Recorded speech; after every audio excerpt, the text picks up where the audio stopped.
Está procesando. Así que deberíamos estar listos, ¿sí o no? Sí, estamos ya en vivo para Facebook Live. ¿Tú me dices cuándo? Sí, Ah, ¿ya? sí. Hola, ¿cómo están? Nos presentamos. Me presento ya no sé cuántas veces me presento. Y artista visual. Y ya me estaba riendo con Rodrigo, porque tengo que contarle que lo conozco de chico, en realidad. Estábamos veraneando siempre en la playa, yo me sentaba un poco con la mamá, él jugaba con mi hijo, no sé, pero aparecía, pedía plata para los helados y se iba. Y yo estuve siempre vinculado con su familia, por un lado con la profesora del GAN de los niños, que era tía de él, con otra prima hermana de él, que era la Ivonne Melnick. Entonces, toda la historia de la familia, los enredos, los chascarros, de ese entonces yo los había escuchado. Y bueno, y nos hemos estado riendo porque la verdad que es un tremendo honor entrevistarlo. Y más que entrevistarlo, vamos a hacer una conversación. Y lo que a mí me interesa mostrar, porque cuando le dije, mira, quiero hablar contigo, porque este es mi programa sobre la creatividad, me dijo, mira, pero yo no soy creativo. Y yo le dije, tú estás muy equivocado. Y ahora me quería convencer de lo mismo y le volví a decir, estás muy equivocado. ¿Y por qué está equivocado? Porque si alguien inventa un Santiago adicto y inventa programas que se llaman Hay que ver, ¿ya? Hay que ir. Y empieza a trajinar Santiago completo a ver qué es lo que hay que ver y para descubrir aquello que otros no han visto y que ningún programa de televisión ni un programa de radio ha mostrado. Él, yo sé, es una persona de múltiples intereses, le gusta la lectura, parece que es un tremendo para la música, y bueno, y se ha movido entre la arquitectura, el arte, los lugares. Yo ni siquiera sé, porque me he pasado mirando la página Santiago Adicto, que yo de partida lo invito a que le cuente a la gente qué es Santiago Adicto, porque mucha gente no sabe lo que es Santiago Adicto. ¿Y qué ha traído eso como una mirada a Santiago? ¿Cómo eso se ha potenciado en el mundo? ¿Cuáles han sido las consecuencias? Y después me podéis contar si eso no es creatividad. ¿Ok? Y ahora te tiro la pelota, porque mi hijo Mate dijo que hablo mucho para la presentación, así que me la hago más corta. Así que échale Gracias, nomás. Eva. Voy a tomar cafecito. Gracias, Eva. Lo raro es que yo tengo colgado en la pared de mi living una preciosa escultura que tú me regalaste una vez.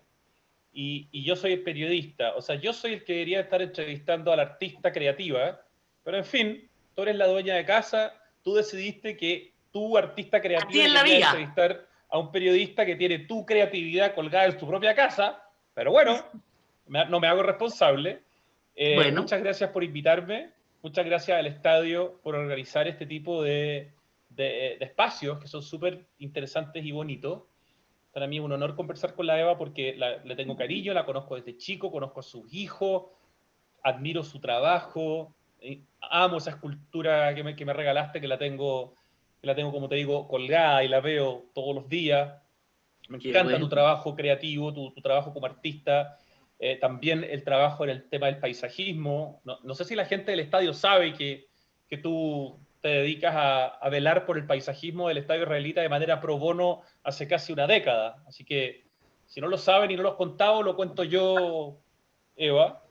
Bueno, Así que te, gracias. debe, te deben una grande ahí. Y, y nada, Santiago Adicto parte hace 9 años, en octubre del año 2011, con una columna que yo escribo en el suplemento Tendencias de la Tercera, al que le pongo de título a la columna Santiago Adicto. ¿Por qué? Porque yo ya llevaba algunos meses en Twitter, en ese tiempo todavía no existía Instagram, poniendo gatito, hashtag Santiago Adicto, cuando mostraba algo bonito de la ciudad, porque era mucha la gente que en esos tiempos hablaba de Santiago. Y a mí siempre me ha parecido que, si bien esta es una ciudad que tiene muchos contras, tiene muchos pros. Tiene una geografía única en el mundo, tiene un clima bastante benigno y delicioso, tiene un río que atraviesa la ciudad completa, tiene arte, tiene espacios arquitectónicos de lujo, tiene arte público, y en la medida que han ido pasando los años, esta ciudad ha sido cada vez más interesante, con cada vez más panoramas gratuitos, con cada vez más centros culturales, y museos, y galerías, y cafés, y restaurantes. Y sí, por supuesto, hay espacios que son segregados y donde ninguna de estas cosas llegan, pero todas las ciudades del mundo, y especialmente las grandes, tienen contrastes, ¿no? Y así como en París uno puede encontrar lo más lindo del mundo en algunas cuadras, si se va a la periferia, a donde viven los inmigrantes, no se va a encontrar con el París de las fotos. Entonces, todas las ciudades tienen contras, y el tema es que mi visión es que hay que querer el lugar donde uno vive, y desde ahí, de alguna manera, hacer una crítica constructiva. Entonces yo, por una cosa intuitiva y de guata, visceral, necesitaba como hacerle barra a Santiago, porque encontraba que todo el mundo lo tiraba para abajo. Y hace 10 años hice esta columna, le puse este título, Santiago Adicto, y el día que la vi publicada en papel, dije, voy a hacer una cuenta en Twitter. Y al día siguiente, ponte tú, dije, voy a hacer una cuenta en Instagram, porque Instagram recién se estaba usando para los Apple, los iOS, todavía no había Instagram para Android. Después una cuenta en Facebook, y así fue partiendo de a poquitito, y yo sacaba fotos y subía contenido al Instagram, y subía contenido a las otras redes sociales diciendo, mira qué linda esta iglesia, mira qué lindo este árbol, mira qué linda esta escultura, y de a poco empecé a tener gente que le interesó la cuenta y gente que empezó a contribuir con material. Y hoy día, 9 años después, Santiago Adicto es básicamente una comunidad ultra colaborativa donde el 90% de lo que se publica es material de otras personas. O sea, cambió completamente la manera de hacer Santiago Adicto. Y es un programa en la radio y es un espacio en televisión que, bueno, este año ha estado congelado, que se llama Hay que ir, en el noticiero de Canal 13.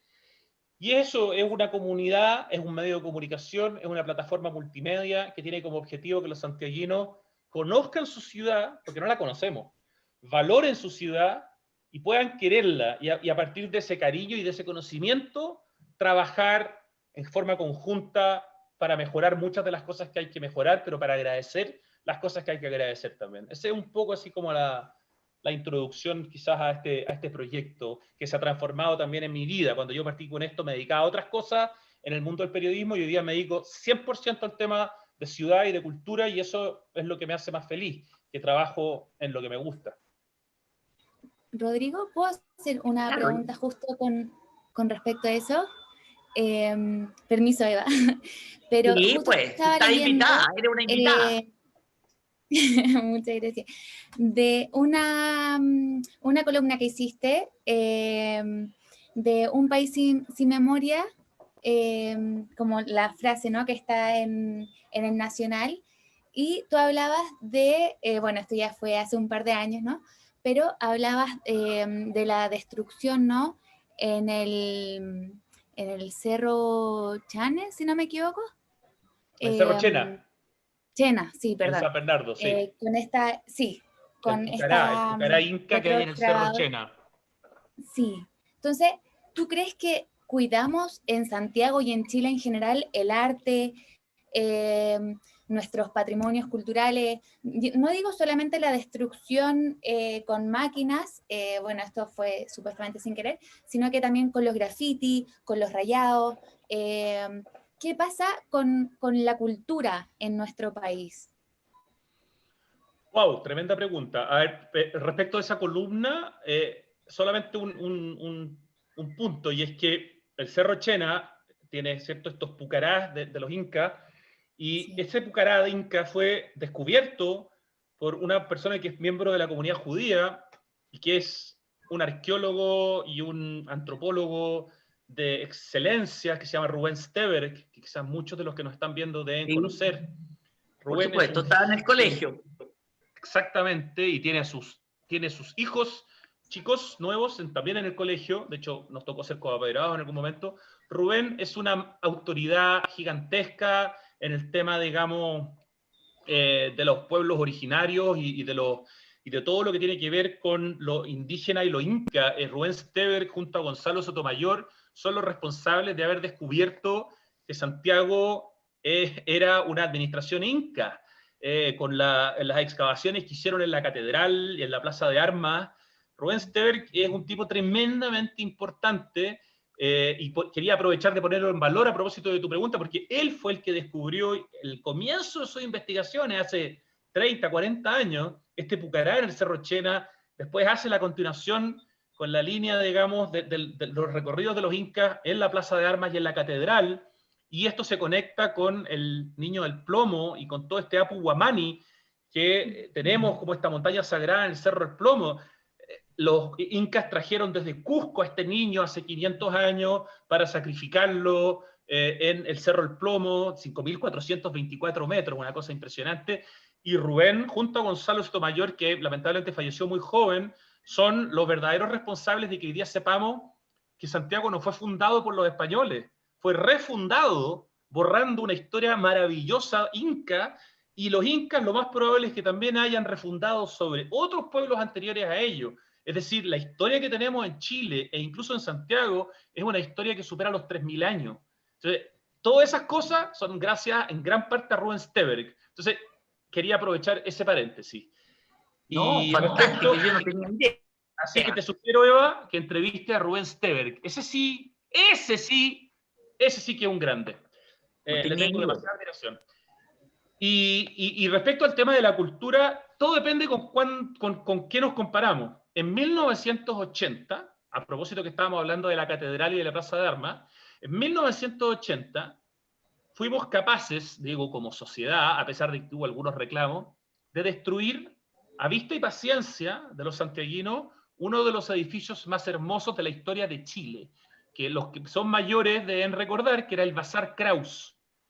Ese edificio hoy día está esa torre de cristal en la que se refleja la catedral. Una torre de cristal que es una torre que no es ningún aporte arquitectónico, es un bodrio, pero por lo menos desde espejos, en el sentido que permite el reflejo de la catedral. Muchas veces deben haber visto esa foto típica de la Plaza de Armas, en que la catedral se ve reflejada en un edificio de espejos. Bueno, donde estaba ese edificio de espejos estaba el Bazar Kraus, que si ustedes lo miran y lo googlean, se van a dar cuenta que era un edificio, era como haber destruido el Museo de Bellas Artes. Esa es más o menos la idea. Un edificio, ¿cómo se llama? Un edificio construido probablemente a fines del siglo XIX, que era una belleza. Y eso fue destruido a vista y paciencia. Eso probablemente hoy día en el centro de Santiago, digamos, no pasaría. O habría un movimiento y una resistencia tan grande que sería tema nacional. Eso en 1980, bueno, estábamos en dictadura, es otro contexto, eso no pasó. Yo creo que estamos mejor que hace 40 años. Sin embargo, hay muchas cosas pendientes, hay generaciones jóvenes que vienen de las comunas segregadas de Santiago, que no han recibido una educación de calidad, ni mucho menos, y que probablemente cuando quemaron el Museo Violeta Parra el año pasado en el estallido social, ni siquiera sabían que estaban quemando el Museo de Violeta Parra. Estaban quemando un edificio que estaba cerca de la Plaza Dignidad. Entonces, yo creo que el problema que tenemos es que la educación en los colegios públicos de Chile y en los particulares también, respecto de nuestro patrimonio y de nuestro acervo cultural, es mínimo. Y por lo tanto es muy difícil que la gente sepa, quiera y cuide si no sabe, digamos. O sea, así que eso es un poco como tratando de contestar rápidamente y de manera sintética esa pregunta que hacía ¿cuál es el nombre de nuestra Paloma. invitada? ¿Ah? Paloma. La Paloma. La Paloma. La colada. Disculpa, la Paloma. No sé si algo contesta, digamos, pero por ahí va la cosa, creo. Sí, total. Sí. Yo recuerdo que te vi un programa muy interesante porque me recordó a mi hermano, que además era amigo de tu papá, que en paz descanse, un museo de los mueblistas. Mostraste un pequeño museo de alguna familia que se hizo un museo particular de todas las herramientas de la mueblería de hace 100 años atrás. ¿Te acuerdas de ese programa?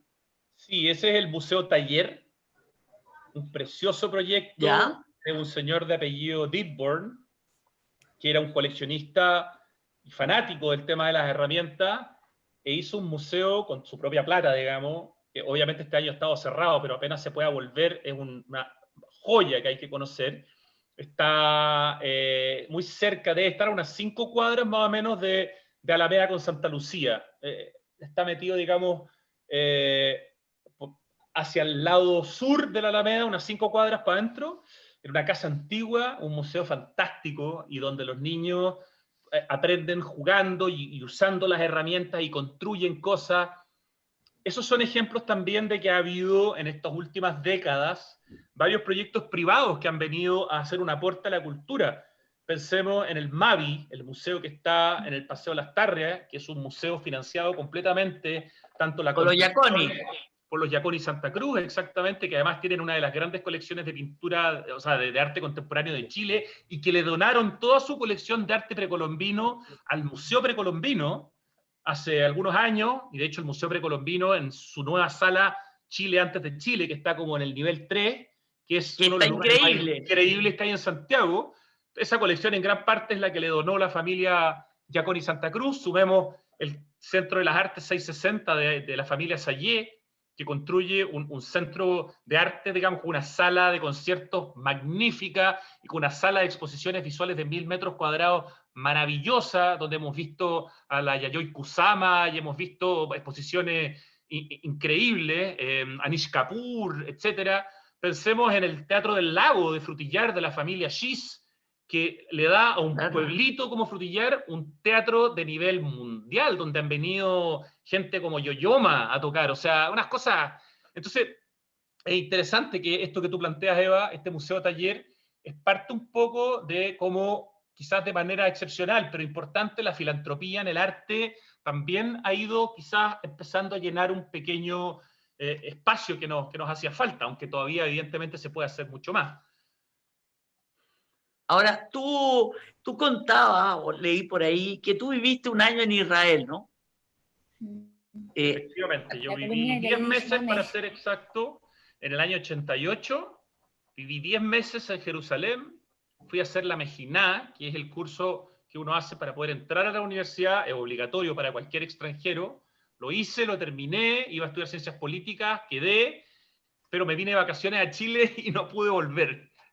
Me di cuenta que era chileno y que no quería, no sé, no me sentí, lo pasé bien, fue una experiencia increíble, pero echaba de menos Chile y me quedé en Chile y eso fue, digamos, fue una historia extraordinaria, pero cuando uno vive en Israel, por más que uno quiera Israel y admire muchas cosas, es otra vida, es otra forma de vida, es mucho más rudo, bueno, eran otros tiempos también, pero fue una muy importante experiencia en mi vida, de todas maneras.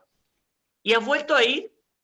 Sí, fui una vez después a una invitación que me hicieron de la Universidad Hebrea de Jerusalén, porque hice la Mejiná en la Universidad Hebrea. Me toqué hacer un viaje, digamos, con gente que era como amigos de la Universidad Hebrea de Jerusalén de todo el mundo. Y después fui una vez con mi mujer, después que nos casamos, o antes que nos casáramos, no acuerdo, porque quería que conociera Israel. Así que la última vez que estuve fue hace un poco más de 10 años, creo. Ya. Te preguntaba eso porque yo he ido muchas veces, he ido como 10 veces porque mi hermano vive allá y me llamó la atención porque lo que a mí me gustaba es visitar los museos, que aquí en Chile no los visito, pero allá los visito todos. Y me enteré que la cantidad de museos per cápita en Israel es la mayor del mundo. Así, ¿eh? Y hay museos de todo, hay museos de la historieta, hay museos del graffiti, hay museos de la decoración, hay museos de los zapatos, hay museos de lo que me pidáis, hay museos. Pero yo creo que todo eso es estatal, ¿ya? Eso no es como lo que tú cuentas acá, que son museos privados, ¿ya? Ok. Ahora, una de las personas que yo entrevisté, que fue la primera entrevista, que es Militza Agusti, ella es una diseñadora de la misma escuela mía, que se dedica a hacer museos. Y como dice, hay algunas familias, los Luxich han hecho un museo de la minería, en la escuela de San Joaquín de la ingeniería, Católica. claro, Sí. ingeniería, con las piedras, con los pedazos de piedra, tienen su pequeña sala de arte metida, pero son ¿cómo decirte? Iniciativas privadas, privadas. excepcionales. Pero déjame ser un poco abogado del Estado, para no decir abogado del diablo en Ya. este caso, y hacerte algunas preguntas, perdona que me ponga así como a confrontar, porque sí, es cierto que probablemente hay países que tienen muchos más ejemplos de inversión en cultura, pero también te aseguro que hay muchos lugares que tenemos en Chile y que mucha gente no conoce y que dice que no tenemos suficientes lugares. Entonces, a mí ahí me gusta ponerme en el lado, digamos, para generar la discusión. Te pregunto, por ejemplo, no sé si has tenido la posibilidad de conocer el Museo de Historia Natural de Valparaíso. No. Bueno, ese es un museo que si tú lo conoces te vas a quedar con la boca abierta. Primero que es un edificio de 150 años. Debe tener la cafetería más linda, una de las más lindas de Chile. Esto es un detalle, pero es la cafetería del museo. Y la museografía es nueva, no tiene más de 10 años, la renovación. Y es una museografía excepcional. Entonces, ese es un museo público, ese es un museo del Ministerio de las Culturas. O, por ejemplo, sigo pensando en cosas, no sé si tú has estado alguna vez en Chillán y has podido ver los murales de Siqueiros y de Javier Gutiérrez No. en la Escuela de México de Chillán. No. Yo me pregunto cuántas personas saben que tenemos un mural gigantesco de David Alfaro Siqueiros en Chile, en Chillán. David Alfaro Siqueiros, uno de los 3 grandes muralistas de toda la historia. O sea, Rivera, Siqueiros y Orozco son los 3 muralistas mexicanos más importantes de la historia.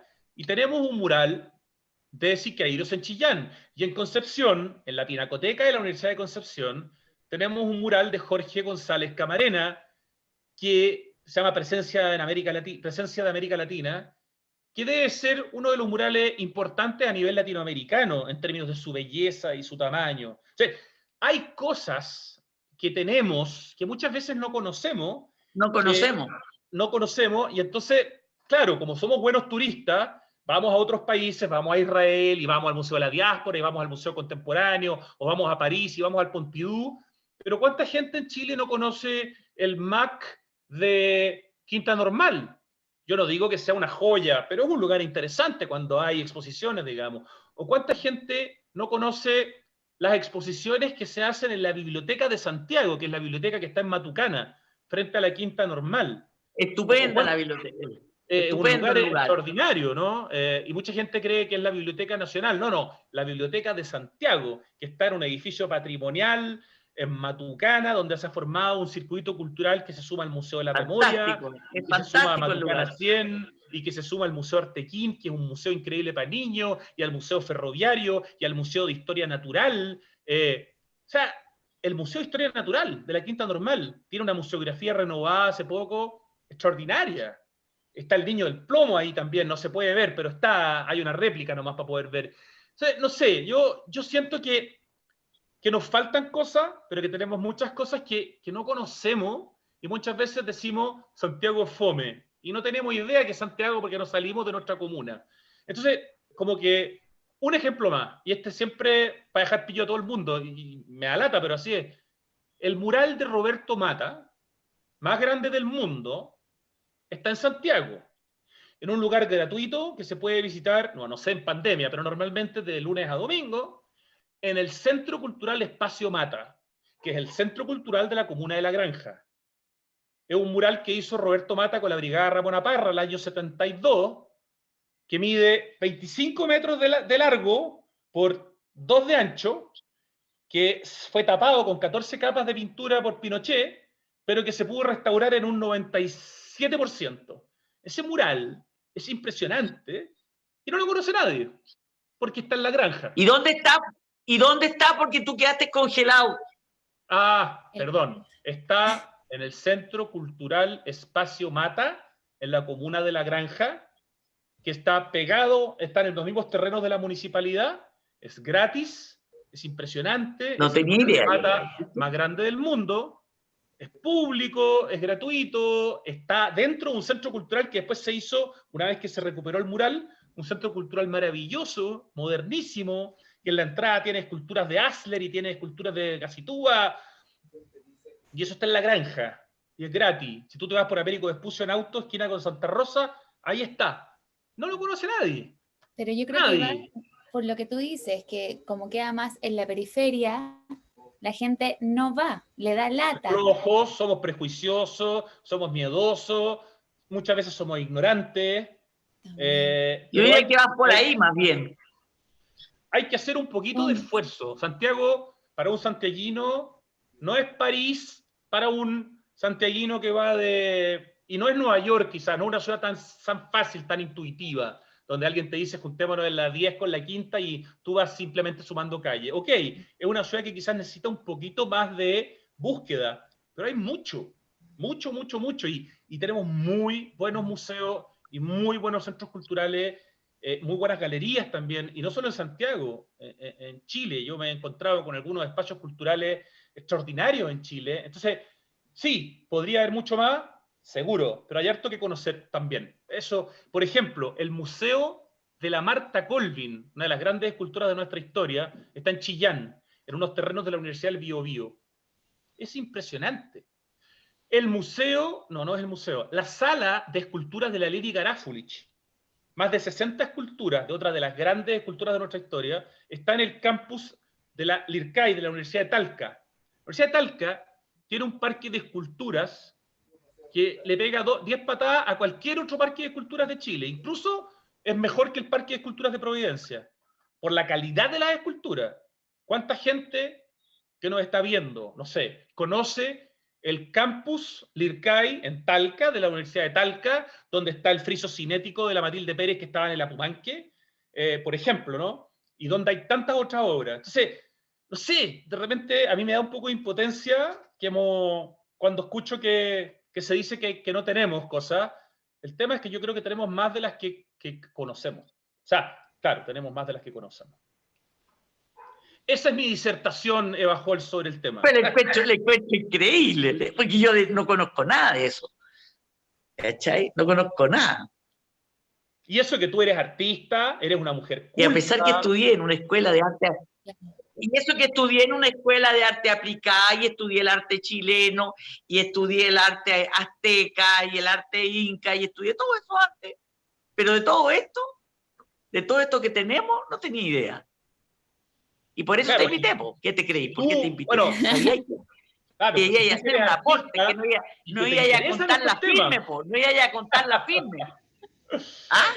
Así que yo invito sabía que no iba a contar la firme, invito a la gente a ser más curiosa con Chile. Tenemos un país de un patrimonio, primero geográfico, que es muy difícil de encontrar en el mundo. Yo creo que solo países como Islandia compiten con la diversidad o la belleza geográfica de Chile, pero Islandia no tiene norte, como tenemos nosotros. ¿Qué otro país del mundo tiene el desierto más seco del mundo? Tiene Antártica, tiene Isla de Pascua, tiene las catedrales de mármol de la ¿cómo se llama? Del lago General Carrera, que está en la Patagonia.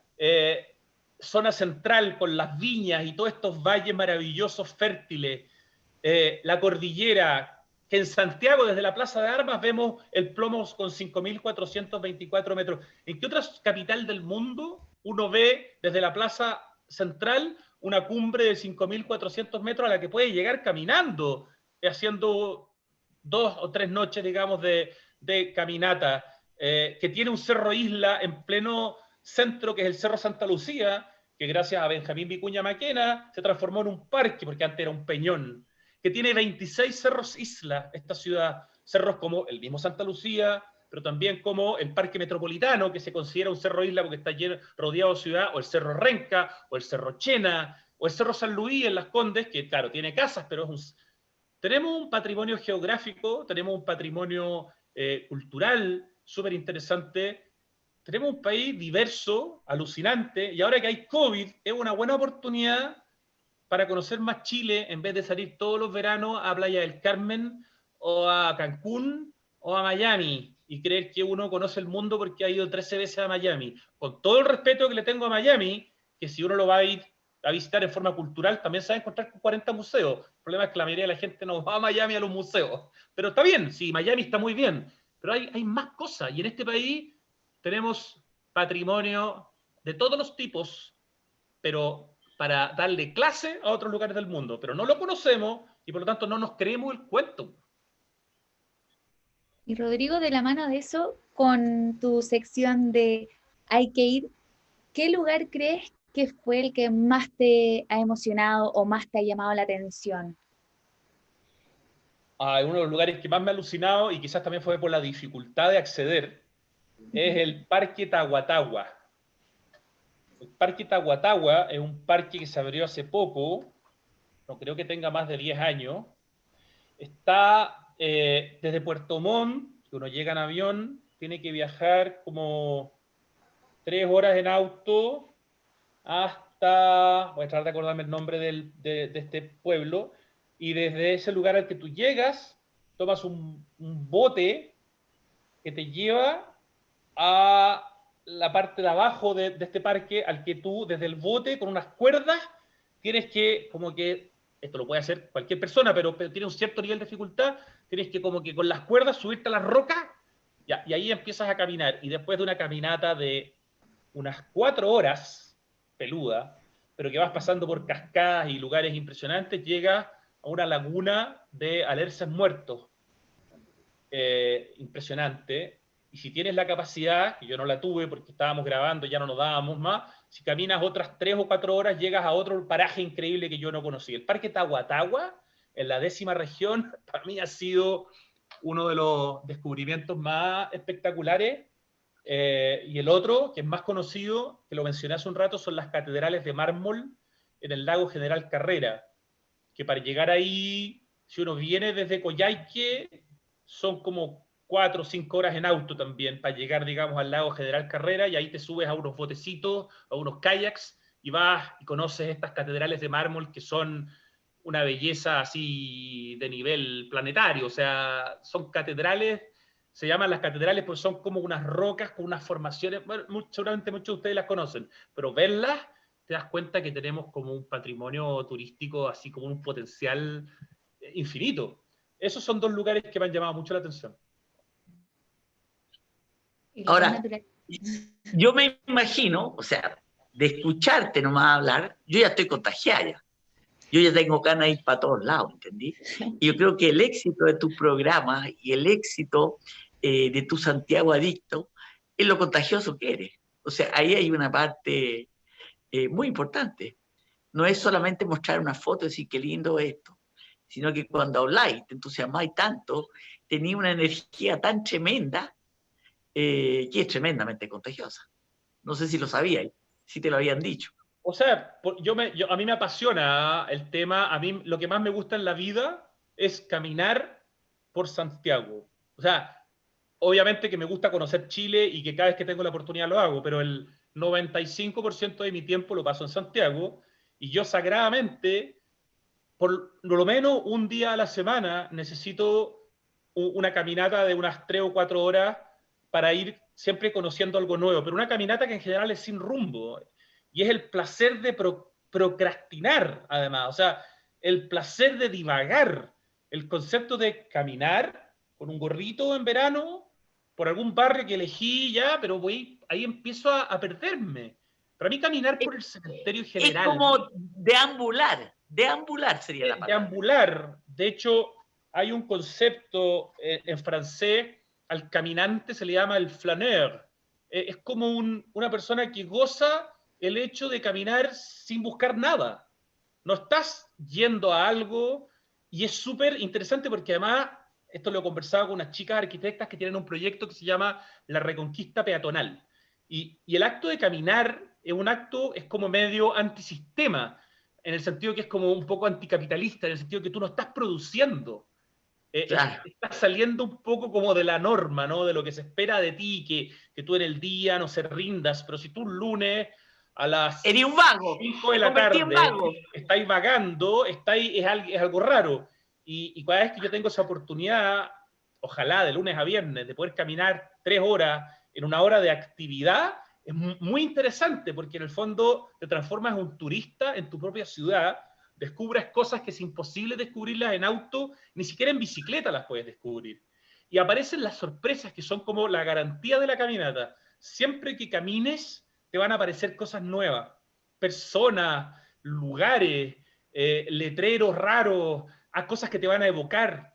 Entonces, a mí esa cuestión me vuelve loco. Soy un adicto a caminar por distintos barrios de Santiago. Y a veces me tomo el metro, que es una escuela militar donde está la radio que trabajo, y llego a la última estación, ponte tú, de la línea 1, que es San Pablo. Y de San Pablo me bajo y empiezo a caminar por la avenida San Pablo hacia arriba, ponte tú. Y empiezo a descubrir cosas y les voy sacando fotos y después hago una publicación. O me voy a Ñuñoa a caminar por el Parque Juan 23, que es uno de los parques más lindos de Santiago y más desconocido, que es un parque de 300 metros lineal, vertical, que está entre medio de casas. Y que parte Sí, justo en Irarrázaval, donde está la Casa de la Cultura de Ñuñoa, que es un palacio. Detrás de eso está parte del Parque Juan 23 y llega a Grecia. Entonces tú caminas desde Irarrázaval hasta Grecia por un lugar que solo conoce la gente de la comuna. Es como un parque secreto. Y es de los años 60, ¿eh? O sea, es súper antiguo. Y no sé, así, te vas y de repente rematas caminando y llegas a la Villa Frey y te encuentras con este espacio público, con vivienda de calidad, como nos gustaría que fueran las viviendas sociales quizás hoy día, y descubres cosas en todas las comunas, en todas partes. El otro día me puse a caminar por Quinta Normal, desde el barrio Yungay. Si uno sigue caminando, digamos, hacia el río, entras a Quinta Normal y te das cuenta que la comuna de Quinta Normal, ya no estoy hablando de la Quinta Normal del parque, no, la comuna es una comuna que en una gran parte de su fisonomía se parece mucho a provincia. Son casas chiquititas, muchas flores, de repente te encuentras con la línea del tren que se te aparece, mucho arte público, digamos, muchos murales preciosos. Entonces, nada, eso a mí me produce mucho placer y trato de contagiar ese placer a los otros. Claro, sí, eso es lo que tení, eres contagioso, po. Eso es lo que Soy tení. un vendedor de Santiago. Más o menos. Te vendo la pomada. ¿Ah?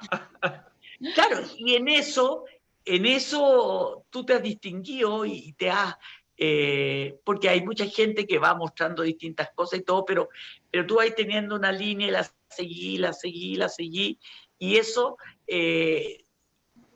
ya te ha hecho un personaje. O sea, tú eres un personaje ya. Pasa que, Eva, yo tengo la suerte en este caso de haber elegido una carrera que en un momento parecía quizá un error, porque no sé si había futuro, que es la carrera de periodismo. No había. Ya me acuerdo cuando mi papá, que en paz descanse, que era ingeniero civil estructural, con magíster y doctorado en Berkeley en ingeniería estructural antisísmica, su hijo hombre mayor le dice que quiere estudiar periodismo. Para mi papá fue como romperle el corazón, a pesar de que estaba casado con una periodista, que es mi mamá. Y todavía me acuerdo que mi papá le pregunta a su primo hermano, Sergio Melnik, muy conocido, y Sergio, que en esa época además era conocido porque de alguna manera como que presagiaba el futuro, y un gallo bien educado en las artes liberales, le dice: tranquilo, Rafael, es la carrera del futuro. Estamos hablando en los años 80. Bueno, el chiste era que siempre era la carrera del futuro y nunca del presente. Pero en mi caso, siento que el haber estudiado esa carrera hoy día es súper importante, porque los periodistas, y me va a entender la Paloma, somos generadores de contenido. Y hoy día es súper importante la generación de contenido, porque los medios de comunicación tradicionales están en una crisis espantosa, están desapareciendo. Y por lo tanto, si tú tienes la capacidad de hacer un relato, de darle contenido a tu historia, y eso lo puedes acompañar de una foto, y puedes usar redes sociales que son gratuitas, tú puedes transformarte en un medio de comunicación. Y esa herramienta que tenemos los periodistas es la capacidad de generar contenido. Entonces, para mí es súper importante hoy día haber estudiado periodismo, ser periodista, porque eso de alguna manera es lo que le he dado como sustento al amor que tengo. Porque si yo solo hablara de la ciudad, pero mostrara fotos, pero y solo le pusiera gatito, hashtag, y le pusiera qué lindo, no sé qué, pero yo trato de buscarle como la explicación o la historia que hay detrás o el relato, y de alguna manera eso va también generando como un vínculo con las personas que siguen esto, porque sienten que van a obtener una información que antes no tenían. Así que creo que eso también me ha ayudado harto, así que lo agradezco. Agradezco haber estudiado periodismo. Oye, y fíjate que tú podías haberte quedado con el negocio de tu papá, po. Y tú elegiste, era en ese entonces, era una especie de vocación de pobreza la que elegiste tú, en ese entonces. O sea, sí, claro, cuando mi papá vivía, ese era un negocio que tenía futuro, efectivamente. Lo que pasa es que cuando mi papá murió, entre nuestra poca capacidad para poder liderar ese negocio y la crisis que hizo que pocos años después todas las multitiendas medianas desaparecieran, que fue la crisis asiática, la del 98, que en el fondo hizo que los bancos le cortaran las líneas a todas las multitiendas medianas, y entonces se murió Gendelman, Michaeli, se murió Cosilam, Bonaire, Ecus, Mardi Gras, entonces murieron como 25 multitiendas en 3 años. No habría tenido futuro, digamos, pero claro, con mi papá vivo, pero a mí nunca me interesó. Fíjate que no... Yo salí, de alguna manera, heredé los intereses de mi mamá, más que nada. Mi mamá es periodista, siempre le gustó el arte y la literatura. No salí ingeniero, claramente, y siempre fui malo para las matemáticas. Entonces, no heredé esa vocación que mi papá tenía y en la cual era un capo con los números. Yo nunca me entendí mucho con los números. Y eso que dices tú del contenido, fíjate que yo este año me he dado cuenta, cuando empecé a hacer los videitos, que fueron por casualidad y porque me los pidieron, y después los empecé a mostrar en el estadio, y empecé a contar mi proceso creativo, y después en el estadio, como se podían hacer videitos chicos, los empezaron a pegar, porque los videitos eran de 1 minuto 50, donde yo tenía que tirar la idea en el minuto 50, y en el segundo video, que más o menos fuera hermano del primer video, para que no se notara la pegada. Y así salió esto, y después de tanto hablar de mí, yo dije, bueno, voy a empezar a hablar con otra gente, porque hasta yo misma estoy aburrida de contar mi propio cuento. ¿Te das cuenta? Y empecé entonces a entrevistar y empecé a hablar con otra gente, pero paralelamente en el Instagram fui subiendo estos videitos cortos y haciendo videitos con contenido de por qué pinto esto y por qué le puse azul y qué es lo que me pasa y que por qué lo cambio y por qué hago esto. Y empecé a tener una cantidad de gente que empieza a conversar conmigo y a preguntarme, justamente porque no es solamente el cuadro con la historia. Exacto. Con el cuento, con el cuento, el relato.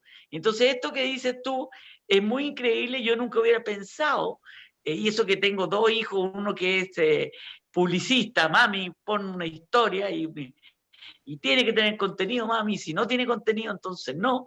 Así que yo igual tengo mi hijo que me están punceteando todo el tiempo. Entonces, tienes toda razón. Y eso es lo que contagia. Y que les gusta la voz de uno, lo que uno cuenta, cuando uno lo hace en forma espontánea, y que esto mismo que ha sucedido en estas conversaciones, que no son preparadas, que yo no soy una periodista, sino que me gusta conversar con la gente y tengo mucho interés. Y yo creo que una buena conversación es algo muy importante para la gente, porque ve otros aspectos de las personas. O sea, el tenerte en presencia, conversando de tu historia, de tu padre, de tu madre, no es lo que te vemos en los programas de televisión. Entonces, esto era una manera de ponerte en cuáles son tus gustos, qué pasa con tus hijos, con tu hermana, cómo es la relación familiar. Los Gendelman es una familia muy grande y todo muy notable. O sea, hay muchas personas muy notables en tu familia, la cercana y la extendida, ¿ya? Todos tus primos por el lado Melnik, que son todos muy notables, por el lado Farca, también tienes otros muy notables. No sé si el Tomás es primo hermano tuyo y el Jorge, pero deben ser primos de segunda o de tercera. Primos de segundo grado mi papá, pero trabajaron juntos porque eran todos ingenieros estructurales. Entonces mi papá fue socio de Jorge, de Tomás, e incluso creo que alcanzó con Mario, que es más chico, y trabajaron juntos, entonces eran muy, muy cercanos. Claro, y yo conocía todas las historias de las mamás. O sea, la Alegre era amiga mía, que en paz descanse. Sí, mujer más extraordinaria, Alegre Israel. una persona increíble, la Alegre. Increíble. Alegre es la Tu hermana de mi prima, abuela Regina, pero para mí la Alegre yo fue sé, como mi abuela, digamos, y maravillosa mujer. yo soy una persona increíble. Era muy amiga mía y la Ivonne era muy amiga, que después se casó y se fue a Israel y no supe nunca más de ella. Sé que tenía no sé cuántos hijos, que es muy religiosa. Ah, la Ivonne es la Pero Quela. la Kiela, po, Ah, es que yo no sabía que que es tu era la prima Ivonne. Para hermana. mí es la Quela. No sé, ¿cómo se llama? ¿La Quela se llama Ivonne o es su No, nombre religioso? Ivonne, muy religiosa.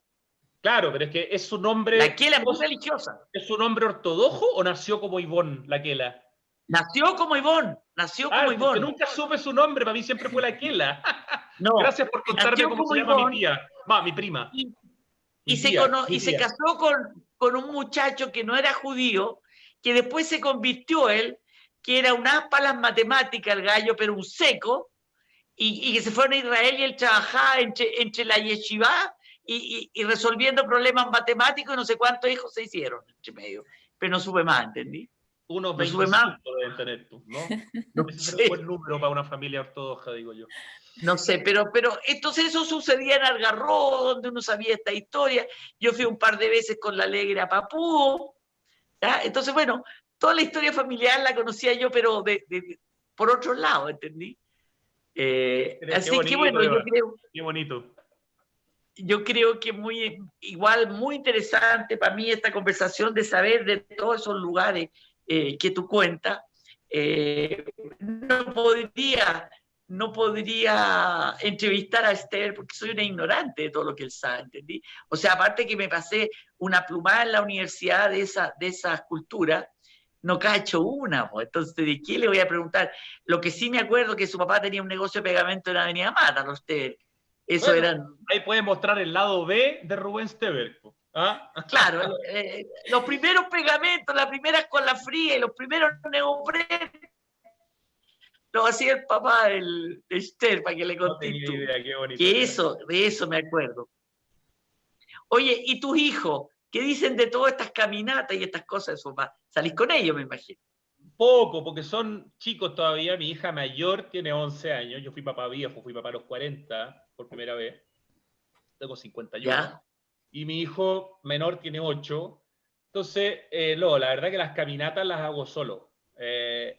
Parte importante del placer de estas caminatas es que tienen que ser, yo camino a un ritmo, porque como camino mucho, camino harto y camino rápido, tengo un aguante importante, o sea, puedo caminar sin problemas 15 kilómetros y no me canso. Entonces, si yo llevo a un niño de 8 años a acompañarme a caminar 15 kilómetros, al kilómetro 3 ya no puede más. Entonces, no, todavía no, pero he tratado de contagiarles el amor por Santiago, mostrándoles la cordillera, leyéndoles libros que tienen que ver con nuestra identidad, tratando un poco de hablar de lo nuestro. Yo creo que a veces conocemos poco de nuestra cultura, de nuestra identidad.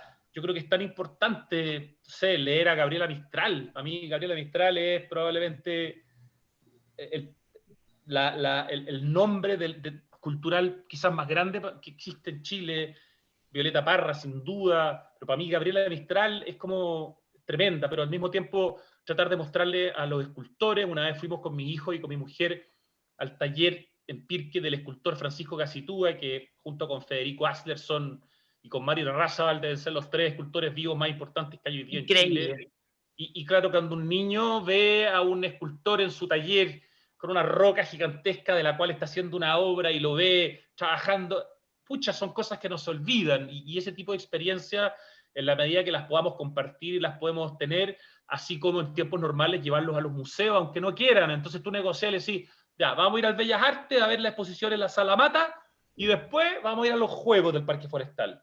Pero para ir a los Juegos del Parque Forestal, tenemos que ir a ver la exposición. Entonces ya, y te acompañan, y de repente ven algo que les gusta, pero se les va empezando a incorporar el tema en la cabeza y caminar por la calle los fines de semana. Claro, es que este año, evidentemente, no es un muy buen año para hablar de caminar. Yo recién empecé a volver a la calle a caminar hace un mes y medio. Pero en general, trato de llevarlos a lugares para que los conozcan y por lo menos tengan una opinión, aunque no les guste, no importa.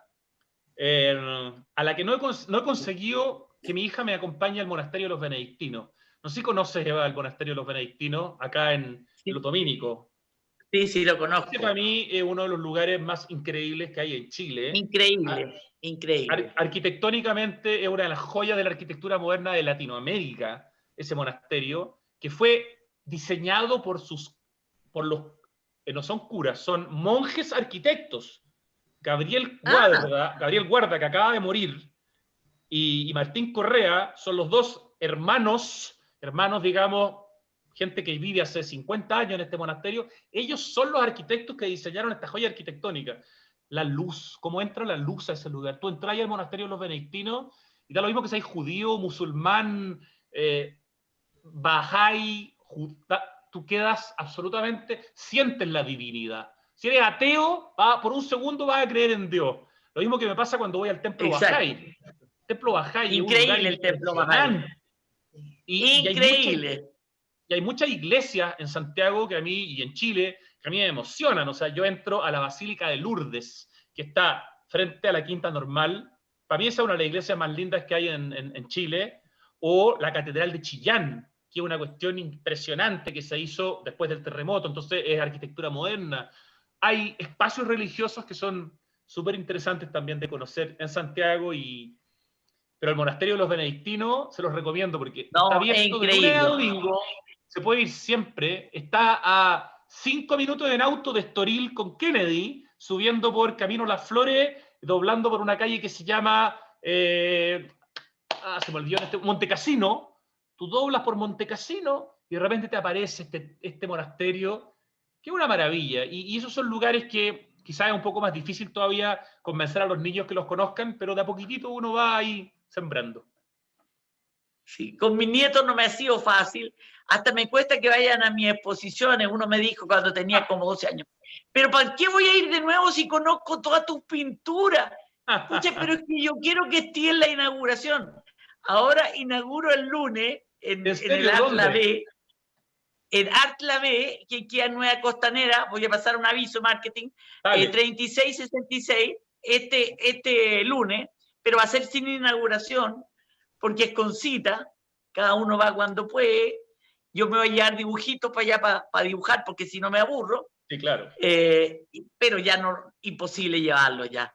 Tú estuviste en esa exposición grande en la Universidad Autónoma, sí, que eran 17 salas.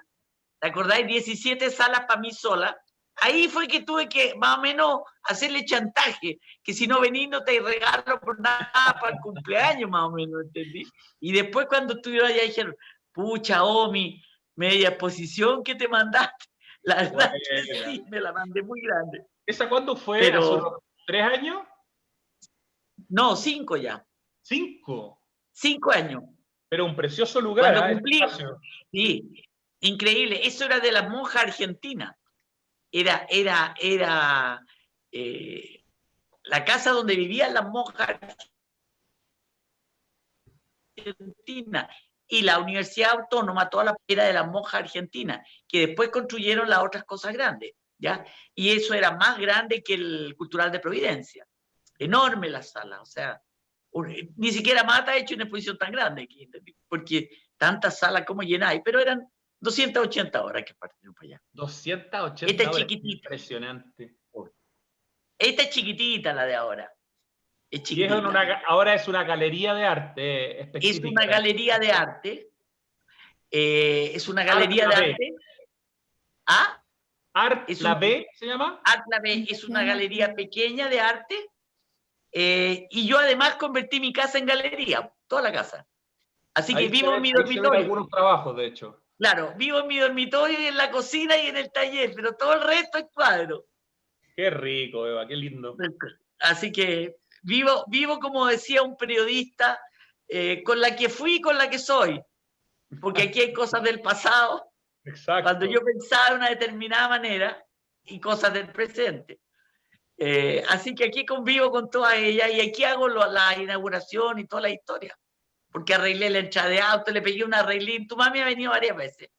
Tu mamá es coleccionista mía. Cuando alguien ya tiene más de 2 cuadros, es coleccionista. Excelente. Bueno, vamos a tener que pasar a verte cuando se pueda entonces para conocer claro, la casa de todas maneras. reacondicionada. Y cuando venga, y venís con tu niño, venís con tu niño, de todas maneras. De todas maneras, Eva. Así que bueno, nosotros vamos a ir terminando esta conversación. Muy agradecida que hayáis aceptado esta invitación para darte a conocer a ti, dar a conocer lo que tú haces. Que es muy importante que la gente conozca la otra parte tuya, todas tus pasiones, todos tus intereses, cómo elegiste esto en tiempos donde no era rentable ni políticamente correcto ser periodista, pero seguiste el llamado a tu corazón y no creo que estés arrepentido, ¿no? Para nada. Para nada. Estoy muy contento de haber tenido la posibilidad de dedicarme a esto. Sí, no, y que al final, ¿qué edad tenías tú cuando murió tu papá? Tenía 22. Papá murió el era 14 de julio de 1991. El próximo año... Corriendo en el cerro. El próximo año se cumplen 30 años de que murió corriendo en el Cerro San Cristóbal. De hecho, no era el Cerro San Cristóbal, pero era el Parque Metropolitano, era más cerca de la pirámide. Pero sí, tal cual. Claro, sí. Yo recuerdo porque en ese entonces veraneábamos, todavía me parece en Algarrobo, algo los veía ustedes, no mucho. Tu papá no iba a la playa, tu papá nunca iba a la playa. A mi papá le gustaban las velas, le gustaba el velero, le gustaba andar en windsurf, andar en láser, andar en velero, andar en pirata, como andaba cuando era más joven. Él era un hombre de vela y le gustaba nadar. Bueno, mi abuelo Enrique Gendelman era un gran nadador y murió nadando, de hecho, en Algarrobo. Le dio un infarto también. Así que, sí, pues, así es la cosa.